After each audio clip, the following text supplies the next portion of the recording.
So good afternoon. Meron tayo rito bios na palyado. So in-scan natin. Ito lang yung trouble code nya. EBS tsaka abnormal battery daw, charging. So ang nakailaw, wala namang check engine na nakailaw, naka-under na yan, oh. Sobrang baba ng minor. EBS ang nakailaw. So dito tayo sa engine.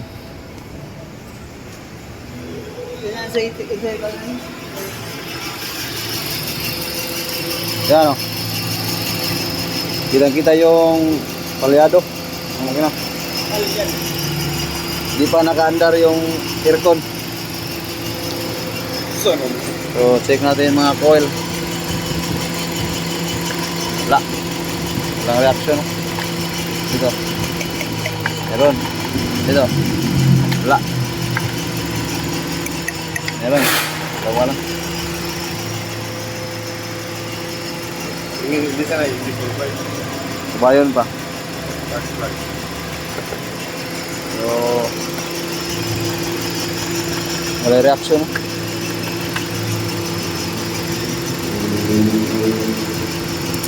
Buak.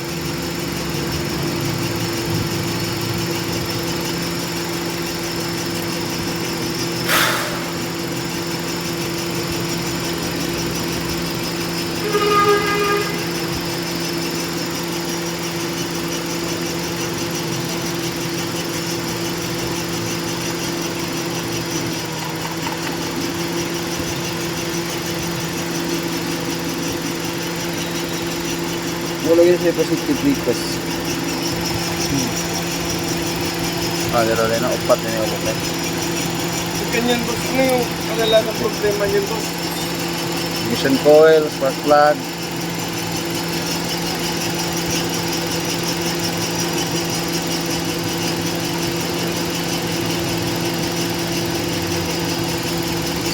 So ang walang reaction itong number 1.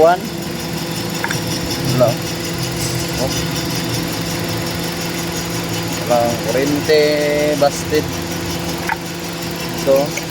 Meron. Matay na. Ano na balik ko? I-on aircon na. So ang gumagana ito lang number 2 at saka number 4. So tingnan natin ang number 1. Ito wala. Walang kurente. Tingnan nyo yung palag ng makina, oh. So itong number 2 meron. Number 3 wala. Number 3 wala, oh. Number 4 meron. So ganito lang pag-check ng linya. Hindi nyo na kailangan ilipat pa doon dito para ma-confirm na sira talaga. So checkin nyo yung linya. Gamit kayo nitong tester. So pag kompleto, yan.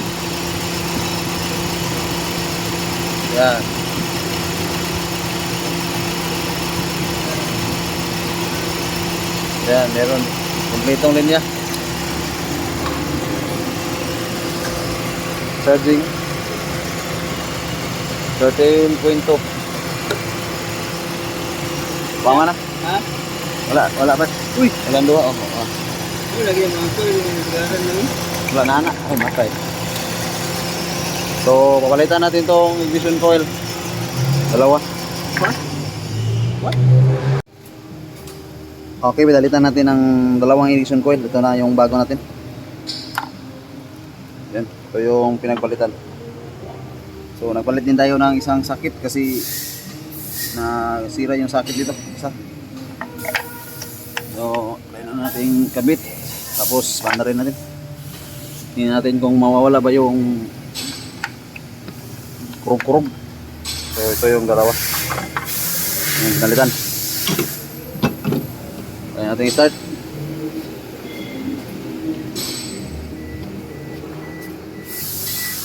Manual transmission. On ignition. Start.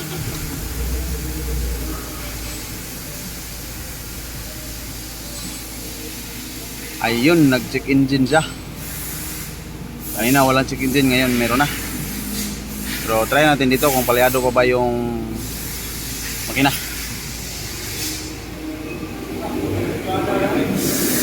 Nag-check engine on.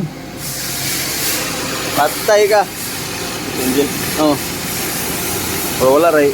Wala ray palyado no. Ito mo niya yan. Minor. Minor. Oh, nag-check engine man. Ito mo, sakit. Punta naon.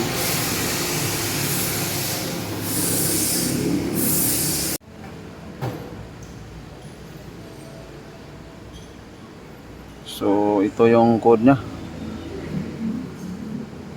Igniter circuit number 1.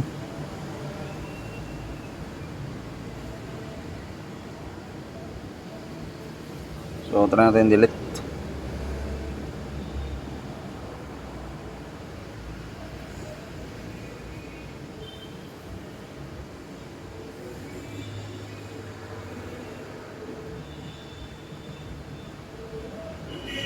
O spanda rin natin.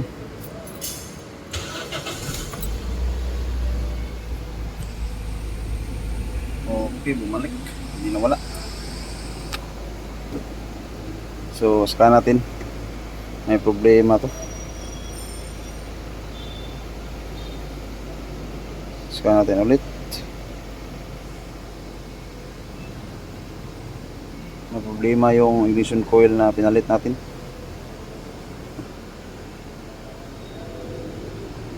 Igniter circuit.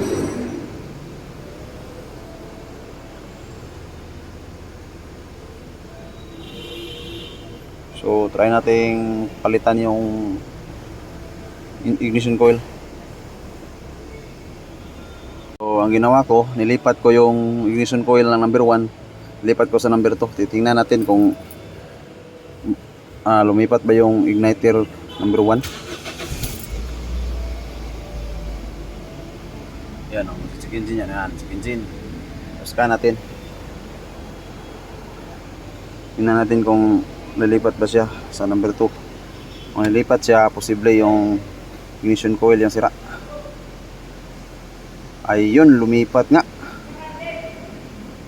Kanina number 1 to. Igniter coil fault number 2 na siya. Kasi nilipat ko yung igniter sa number 2. So, papalitan natin yun. Yung igniter. So, yun po muna. Pakita ko sa inyo kung nilipat ko.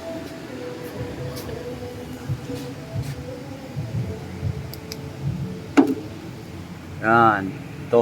Nilipat ko dito to. Nilipat ko tapos lumipat din yung trouble code number 2 siya. So papalitan natin to. Hindi to compatible. Palitan natin to. Kuha muna tayo ng stock.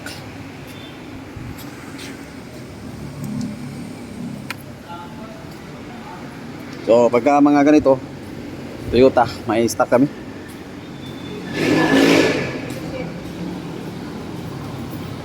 Oh,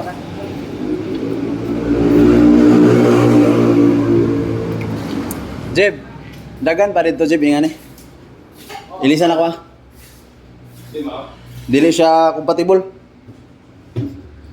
Nag-check engine siya. Oh, kanira usa Jeb. Hanap tayo dito.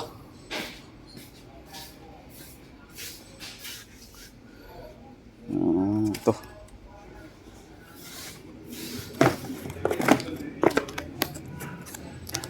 Mana Jeb? Oh. Di off deh. Ano kani? Oh. Di siya mag-check engine siya. Katong usa okay to. Mahal deh ya deh. Oh, ito si mahalo. Pila din siya? 2000 na siya rad. Ano ka na deh? 50. 250. Agam may ragligas. Nga ka sanay tao dah. Mag-check engine mo ko sagot. Pero katong usa okay ra.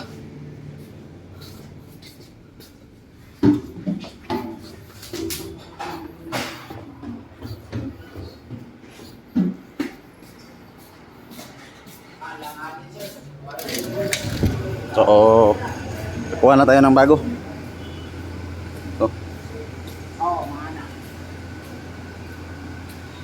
So, try natin yung salpak.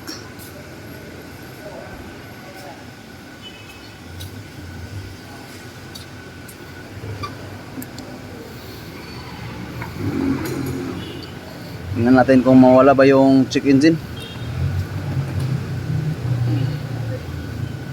Yan.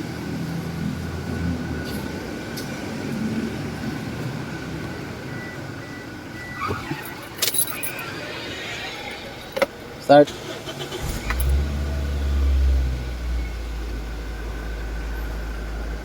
Clear DTC.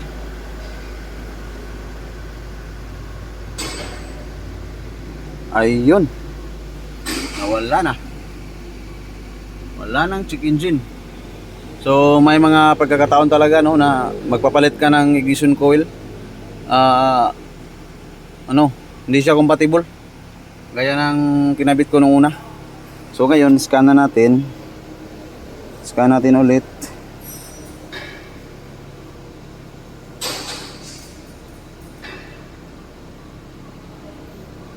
So kanina pag kinabit natin yung isa, nag-check engine siya. Pero hindi naman palyado ngayon malinis na. Tingnan natin dito. Linis na. Tingnan natin dito sa makina.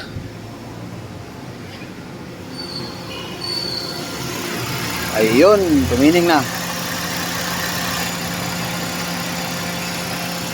Tumining na yung andar.